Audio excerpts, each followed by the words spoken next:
Hi, I'm Gary Sandlin from the CME Group trading floor of the agricultural markets, and we've got a world of uncertainty out there right now.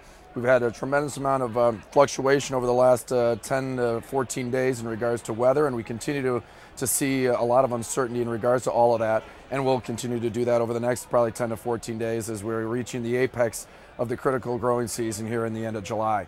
What we're seeing here is some oppressive heat across the Midwest and in the heartland of the growing region, and obviously that translates to yield reduction, and that's a million-dollar question of how much yield reduction we're really going to experience. Last year's corn yield was 152. There's a lot of consensus that we're going to see that type of yield again when the government is still using a 158, and what that does is that it depletes our supply chain down to very minimal amounts of what's left.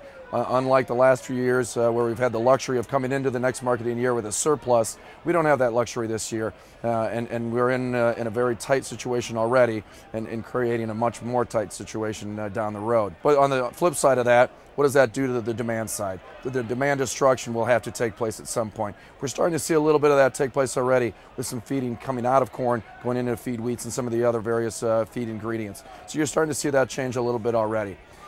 Beans, the same experience. They're more critical as we move into August, but again, we're starting off with some pretty excessive heat, with some dry conditions all around, which will obviously create some adverse growing conditions as well there. The benefit to the bean side of things is that we have South America that's always right behind us, and our carryout in a bean figure is more of a 6-month carryout than it is the 12-month carryout like what we experience in corn. So to recap, the weather is critical, but there are so many other factors. Debt ceilings, EU, all these various things, expect a continued surplus of volatility in the weeks and months to come.